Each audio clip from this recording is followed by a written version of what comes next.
Welcome back to the Time Ball Chronicles. I'm Mark, and with me is Lily. Always a pleasure to be here. And you, dear listener, are about to join us as we take a deep dive into two ancient civilizations, Mesopotamia and Egypt. Buckle up. Yeah, we've got a mountain of research here, articles, books, you name it. Just fascinating stuff. It really is. And one thing that jumped out at me right away was that both these civilizations popped up along major rivers. Ah, yes.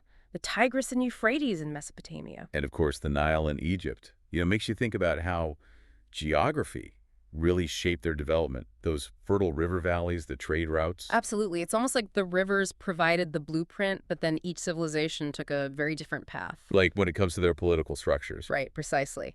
Mesopotamia, which means between two rivers, was really more like a patchwork of independent city-states. Oh, interesting. So not a unified empire. Nope. Each city-state had its own ruler, its own laws, even its own set of gods. Wow, so it must have been a very dynamic and complex political landscape. Imagine constantly shifting alliances, trade routes being fiercely contested, each city-state jealously guarding its independence. Sounds like a recipe for conflict. Oh, there was plenty of that. Now, contrast that with Egypt. You've got the Nile flowing through the land almost like a unifying force. Yeah, I see what you mean. It fostered a sense of shared identity, right? Exactly. The Egyptians were all about unity under their pharaohs. And those pharaohs weren't just rulers, they were considered divine, right? Absolutely. Imagine a society built on grand pyramids and a shared reverence for the pharaoh, who was seen as this link between the gods and the people. Okay, so we've got these two civilizations, both powerful in their own way, but with very different setups. And you know what's interesting? This difference even shows up in something as fundamental as their calendars. Oh, tell me more about that. Well, I was reading that the Mesopotamian calendar was shorter than the Egyptian one. It is fascinating, isn't it? Both civilizations relied on these sophisticated calendars. They were tied to their river cycles. For agriculture and daily life. Exactly. But the Mesopotamians, with their independent city-states, they probably had different astronomical traditions and ways of observing the heavens than the more centralized Egyptians. It makes you wonder, right? Like, did the different flooding patterns of those rivers play a role in their calendars? Were the shorter cycles of the Tigris and Euphrates somehow reflected in their calendar? That's a great question. It really highlights how closely those people were connected to their rivers, the rhythms of those rivers. The floods, the droughts, it was all woven into their lives. It really shaped their whole worldview, didn't it? Absolutely. And speaking of worldviews, this is another interesting parallel. Both Mesopotamia and Egypt were polytheistic societies. They worshipped a whole bunch of gods, right? That's right. Each god had its own domain, its own powers. It's like, despite being miles apart, they both looked up at the sky and saw a multitude of divine beings. It makes you wonder if there were any similarities between their gods. Well, there were some definite parallels. Both cultures had gods associated with the sky, the earth, the underworld. That makes sense. The same basic forces of nature. Exactly. It speaks to a kind of shared human impulse to try and understand those forces. But of course, there were differences too. Their unique environments and their cultural practices shaped their pantheons in different ways. Right. And in Egypt, those gods were really tied into the pharaoh's authority, weren't they? Oh, absolutely. The pharaoh wasn't just a political leader. He was a divine being, the link between the gods and the people. And this is reflected in their architecture, too. Think about Mesopotamia. They're known for their ziggurats, these massive stepped pyramids dedicated to their gods. Oh, wow. So they were like ancient skyscrapers. In a way, yes. They were these towering structures rising above the flat Mesopotamian plains. They served as centers for rituals, celebrations, all sorts of things. Amazing. Now, the Egyptians, on the other hand, they went all out with their pyramids. Yeah, those colossal tombs. It's mind-blowing how they built those things with such massive stone blocks without modern technology. It really is. And those pyramids weren't just tombs, They were symbols of the pharaoh's journey to the afterlife, a testament to their power, their mastery of engineering, their understanding of geometry. Talk about ambitious projects. And speaking of ambition, both civilizations made some incredible strides in mathematics, right? Oh, absolutely. We're talking about sophisticated systems of arithmetic, geometry, even algebra. But they approached math in very different ways. How so? Well, the Mesopotamians, They were true pioneers. Get this, they were already working with quadratic equations centuries before the ancient Greeks. No way. Yeah, their approach was very abstract, very theoretical. It speaks to their intellectual curiosity, their desire to unravel the mysteries of the universe through numbers. That's fascinating. So Mhm. while the Mesopotamians were pushing the boundaries of theoretical math, what were the Egyptians doing? Well, they were more focused on the practical applications of their knowledge. Think about it. They needed to do precise calculations to design and build these incredible pyramids, to make sure they aligned with the stars and could withstand the test of It time. was a different kind of genius, wasn't it? It was grounded in the needs of their society. So we've got the Mesopotamians exploring the abstract realm of numbers, and the Egyptians using that knowledge to build these incredible structures that are still standing today. It's amazing how these different cultural values can shape the development of knowledge. Now, let's talk about the rulers who shaped these civilizations. Who are the big players in ancient Mesopotamia? Well, early Mesopotamia, you had the Sumerian rulers. They were known as Lugals. They held a lot of power within their city-states. Then you have the rise of the Akkadian Empire. So we're shifting from independent city-states to more of an empire. Exactly. And under rulers like Sargon the Great, the Akkadians really expanded their control over a vast region. A real game changer. Any other standout figures from this period? Oh, absolutely. One name that really echoes through history is Cyrus the Great. He was a Persian ruler who led a revolt against the Medes. And what happened? Well, he ended up establishing the Achaemenid Empire, which was massive. Cyrus was known for his military brilliance, but also for his administrative skills and his relatively tolerant policies. Tolerant, how so? Well, he allowed the people he conquered to keep their customs and religions, which was pretty unusual for that time. A real visionary. So now let's turn to Egypt. I mean, their pharaohs are legendary. Ramses II, Tutankhamun.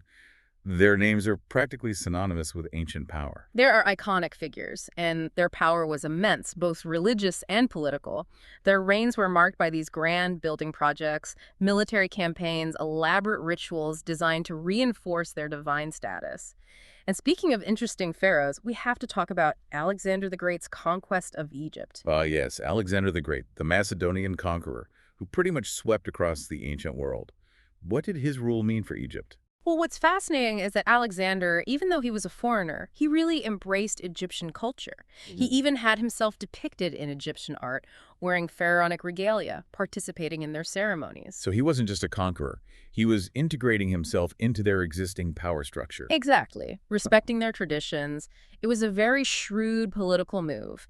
And, it actually highlights how conquest, while often disruptive, could also lead to cultural exchange. Right, like a blending of cultures. Exactly. And in Alexander's case, it really reinforced this idea of the pharaoh as a divine ruler, a concept that went beyond cultural boundaries. Very interesting. Okay, so we've covered powerful rulers, both homegrown and foreign-born, shaping these civilizations.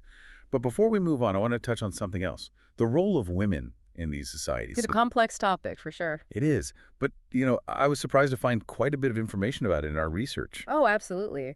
The sources do reveal some intriguing details about women's lives in both Mesopotamia and Egypt. It's clear that both societies were patriarchal.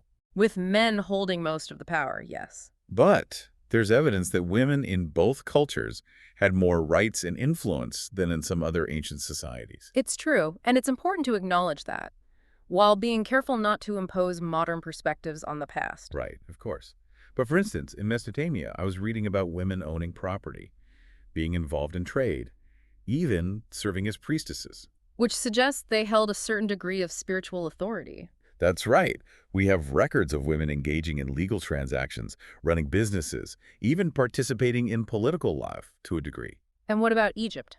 Well, in Egypt, it seems women could inherit property, take part in legal proceedings, Wait, hold on. Really? and even, get this, rule as pharaohs. No way. There were female pharaohs. There were. Maybe the most famous example is Hatshepsut. She was pharaoh back in the 15th century BCE. She's often depicted wearing the traditional pharaoh's regalia, including the false beard. A beard. Why a beard? Well, it was a symbol of royal authority. It symbolized her claim to the throne. That's incredible. So even though these civilizations were patriarchal, women weren't completely powerless. No, not at all.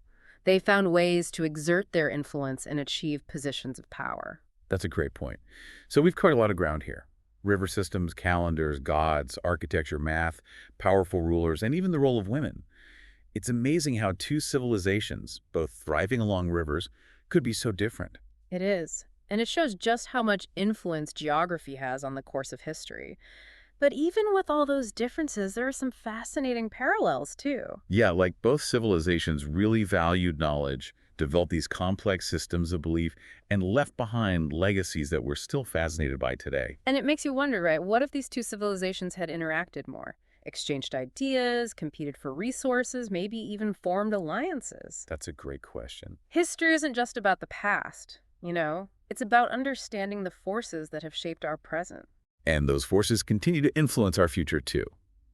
So for our listeners out there, what surprised you most about ancient Mesopotamia and Egypt? We'd love to hear your thoughts. Head over to our YouTube channel and leave a comment. We love hearing from you guys. Yeah, and be sure to follow us on Spotify and, share this episode with your friends who are into history. Definitely. Speaking of which, something that really struck me as I was doing research for this deep dive was the scale of these civilizations' achievements. I mean, we're talking about societies that flourished thousands of years ago. Yeah, and their monuments, their writings, their ideas. It's all still so captivating. It really is. It makes you think, doesn't it, about the ingenuity and the perseverance it must have taken to create those wonders. It's humbling, that's for sure. Like when I think about the Mesopotamians working with those quadratic equations centuries before the Greeks, it just blows my mind. Right. It really challenges our assumptions about progress. We often think about innovation as this modern thing. But clearly, that's not the case. No, not at all. These ancient civilizations were constantly pushing boundaries. In mathematics, astronomy, engineering, you name it. It's like we're standing on the shoulders of giants. Exactly. And that's why studying history is so important. It's not just about memorizing facts and dates. It's about understanding the human experience. Right. Yeah. It helps us appreciate the complexities of the past, and it can even give us insights into the challenges we face today. So as we make our way back from the ancient world to the here and now, I'm curious, what's one key takeaway you hope our listeners will think about after this deep dive? That's a good question. I think for me, it's the interconnectedness of human history. We often look at civilizations as these isolated things. Yeah, separate entities. Right, but in reality, there's always this flow of ideas and technologies and cultural influences happening across time and space. Mesopotamia and Egypt, even though they were so different, they were both part of this larger network of exchange that spanned the entire ancient world. So it's like a giant web connecting us all. Exactly. So even though Mesopotamia and Egypt may seem like ancient history, their legacies are actually woven into the fabric of our own world today. I like that. It makes you think. And who knows, maybe thousands of years from now, some future civilization will be studying us. Looking at our society and our achievements. And pondering our mistakes. It's a reminder that we're all part of this ongoing story. And our choices today are going to shape the chapters to come. Wow, that's a powerful thought. Well, for you listening, we always want to hear your reflections on these deep dives. Absolutely. So head over to our YouTube channel and leave a comment. And while you're at it, make sure to follow us on Spotify and share this episode with your friends. We love connecting with you guys. Until next time, keep exploring the wonders of the past. As we wrap up this deep dive into Mesopotamia and Egypt, one thing that really sticks with me is the sheer diversity of human experience. It's incredible, isn't it? Two civilizations both thriving along rivers, but their cultures, beliefs, their whole ways of life, totally different. Yeah, it's like geography set the stage, but the people themselves wrote the script. And what a script. Epic stories of powerful rulers, groundbreaking innovations. I mean, we're talking about math and astronomy and those monumental structures. Wow, just incredible testaments to human ingenuity. It's easy to focus on the grand narratives, right? But we can't forget about the everyday lives of the people. The farmers, the artisans. The families and their traditions. That's what really brings the past to life. Absolutely. And it helps us see the connections between then and now. Exactly. Like we were talking about how the Mesopotamians developed that sophisticated system of mathematics. Well, those mathematical concepts they pioneered, we still use them today. Algebra, geometry. They laid the foundation for so much of what we know. It really shows how knowledge builds upon itself. We're constantly drawing on the insights of those who came before us. And it's not just math. Think about the Egyptians and their innovations in architecture and engineering. The pyramids. They weren't just impressive to look at, they were products of observation, planning, problem solving. Those same principles are still being applied today. So even though thousands of years separate us, there's this thread of continuity, right? It's that shared human drive to explore, create, understand the world around us. And to leave our mark on it.